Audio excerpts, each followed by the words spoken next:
공수처가 윤 대통령에 대한 2차 체포영장 집행 시점을 고심하고 있습니다. 이런 가운데 오늘 오전 박종준 경호처장이 경찰에 출석해서 조사를 받고 있는데요. 체포영장 집행에 변수가 될 거란 관측이 나오는 가운데 관련 내용 서정빈 변호사와 함께 얘기 나눠보겠습니다. 어서 오세요. 네, 안녕하십니까. 네, 먼저 박종준 대통령 경호처장이 오늘 오전에 경찰에 출석해서 지금 조사를 받고 있습니다. 지난 3일에 이제 1차 체포영장 집행이 있었는데 윤 대통령에 대한 그 집행을 방해한 혐의, 아무래도 오늘 조사에서는 이와 관련된 질문들이 좀 많이 나올 것으로 보이죠? 네, 그렇습니다. 지금 결국 당시에 이런 영장의 집행을 방해한 것이 특수공무집행 방해죄에 해당한다, 그런 혐의를 받으면서 조사를 진행하고 있는 상황이기 때문에 네. 이 혐의와 관련된 그런 질문들과 대답이 오갈 것으로 당연히 예상이 되고 있고요. 네. 그렇다면은 이러한 혐의에 대해서 인정하는지부터 시작을 해서 부인을 한다면은 과연 그 근거가 무엇인지, 당시에 어떠한 지시를 했는지, 직원들에게 어떠한 식으로 권한을 행사했는지, 그리고 만약 이런 영장 집행이 위법한 것이라고 판단을 했다면 그 근거는 또 무엇이라고 생각을 하는지, 이런 구체적인 내용들에 대해서 질의가 오갈 것으로 보입니다. 네. 오전에 출석을 할 때 이런 말을 했습니다. 먼저 물리적인 충돌은 안 된다, 이렇게 말을 했고요. 뒷부분에 대통령에 걸맞은 수사 절차가 필요하다라는 말을 남기고 이제 조사를 하러 들어갔거든요.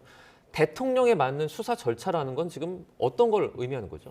사실 정확하게 구체적인 예시를 든 것은 아니지만 네. 일단 예상을 해보기에는 적어도 체포영장 등의 그런 집행을 통한 그 강제적인 수사를 진행하는 것보다 임의적인 수사가 대통령에게 맞지 않나, 이런 얘기인 것으로 보이고, 네. 예를 들자면 결국에는 수사 일정을 조율을 해서 따로 이제 임의로 출석을 하는 방식의 조사라든가, 혹은 그 장소 역시 또 제3의 장소에서 조사를 진행하는 방식, 혹은 일단은 서면 조사를 먼저 진행하는 방식, 이런 것들까지 이제 염두를 해서 그런 수사 절차가 필요하다라는 입장을 밝힌 것으로 생각이 됩니다. 네, 어쨌든 지금과 같은 체포영장 발부해서 집행하는 방식은 아닌 것으로 일단 분석이 좀 되고요.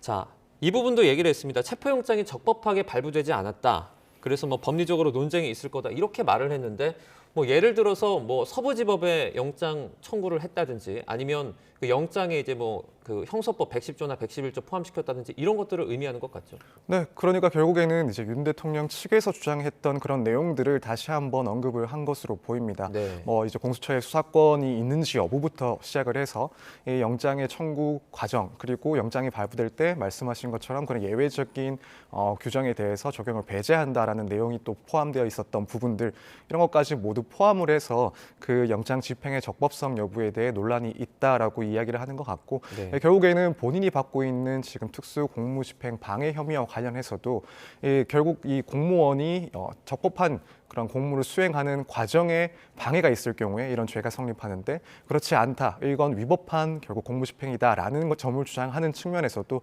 이러한 기존 주장을 다시 한번 반복한 것으로 보입니다. 그 변호사님은 어떻습니까? 법률가로서 볼 때 이 영장 어떤 발부 과정, 그 절차가 위법하다, 그래서 이 영장 자체가 좀 의미 없다, 이렇게 좀 보십니까? 사실 논란이 있는 것은 맞긴 하지만 네. 개인적인 의견에서는 지금 이 부분에 대해서 서부지법에서 2번 또 영장을 발부를 했었고, 네. 또 한편으로는 윤 대통령 측에서 제기했던 그 이의 신청에 대해서 또 기각을 하면서 네. 공수처의 수사권부터 해서 이런 영장의 유효성까지도 한번 따졌습니다. 그렇다면 일단 이렇게 법원에서 재차 확인을 한 이상 사실 이런 주장이 그대로 받아들여지기에는 조금 어렵지 않나 생각이 됩니다. 네. 이것도 관건인데요. 지금 박 처장이 소환통보 3번째 만에 출석해서 조사를 받고 있습니다.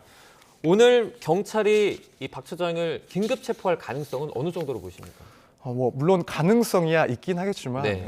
생각을 해봤을 때 실제로 긴급 체포까지는 이르지 않을 것이라고 생각이 됩니다. 네. 왜냐하면 이제 긴급 체포에 해당이 되려면은 또 한편으로는 이제 증거인멸의 우려라든가 혹은 도주의 우려, 또 긴급성 등이 인정이 돼야 됩니다. 네. 근데 지금 이제 박종준 경호처장 같은 경우에는 결국 출석에 또 응해서 자진 출석을 했습니다.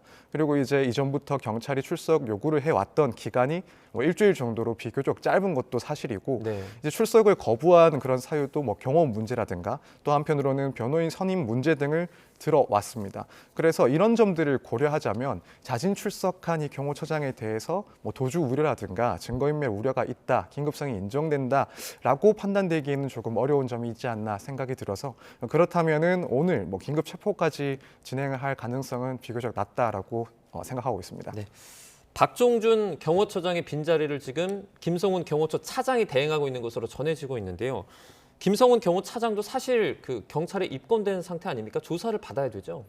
그렇습니다. 지금 출석 요구를 한 기한이 또 내일인 것으로 알고 있습니다. 네. 지금 김성훈 경호차장 역시도 영장 집행 당시에 공무 집행을 방해했다라는 혐의로 이제 출석 요구를 받은 상황이고, 뭐 오늘은 지금 경호처장이 조사를 받는 만큼 오늘만큼은 일단 경호처의 그런 업무를 대행을 해서 진행을 하고 있는 상황이고, 네. 내일 이제 출석을 실제로 할지는 모르겠지만 어쨌든 본인에게도 그런 혐의 때문에 출석 요구가 있는 상황이라서 일단은 출석을 해야 될 상황입니다.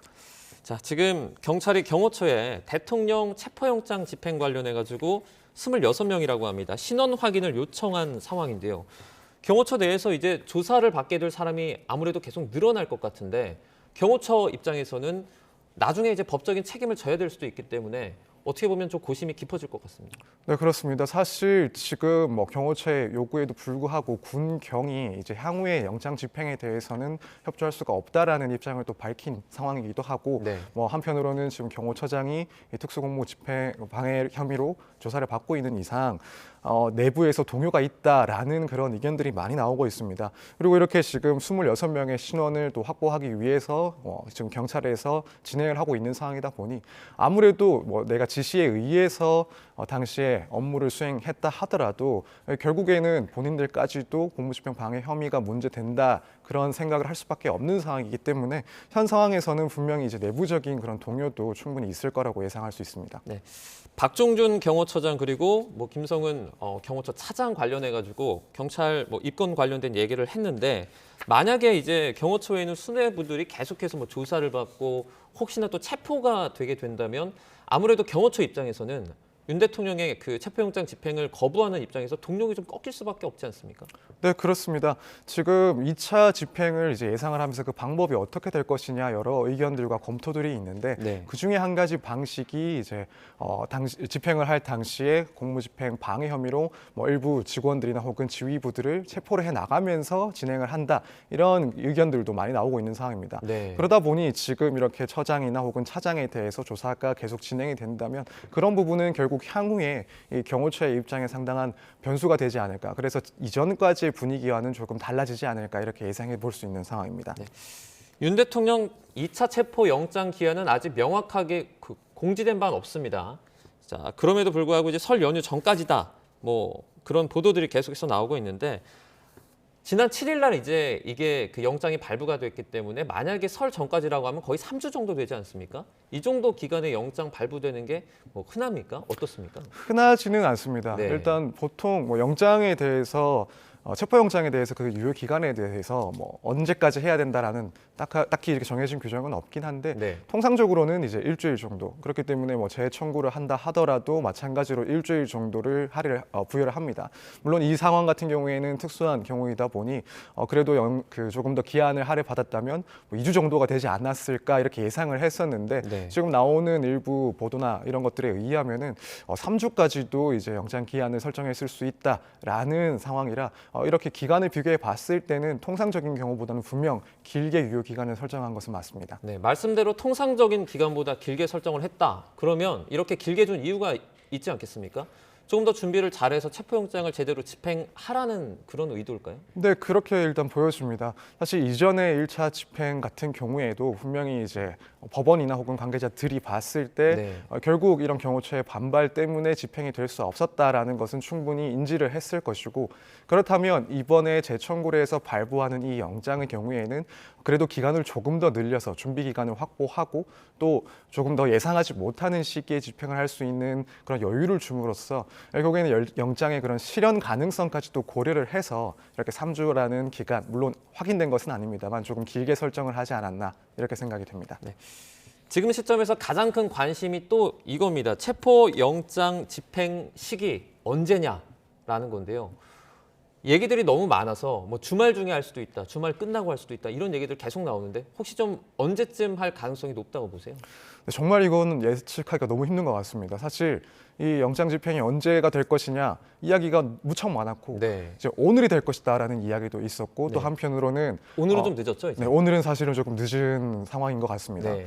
근데 또 한편으로는 이제 경호처장이나 차장에 대한 그런 소환 일시가 지난 그래서 뭐 다음 주 월요일, 화요일쯤에 뭐 체포영장까지 받고 동시에 집행을 할 것이다. 이런 이야기도 있었습니다. 네. 근데 지금 또 영장의 유효 기간이 뭐 3주에 가까이 될 수 있다. 이런 이야기도 나오고 있는 상황이라서 사실 언제 그렇다면 집행을 실제로 할지 여부에 대해서는 저도 뭐 짐작조차 사실 하기는 힘든 상황인 것 같습니다. 이게 뭐 만약에 아직 정확한 영장 그 기한이 나오지 않아서 저희가 뭐 미리 예견하기 좀 어렵지만 만약에 설 연휴 직전까지라면 그때까지 거의 끝까지 한 3주 이상을 미룬 다음에 막바지에 이렇게 진행할 가능성도 좀 있을까요?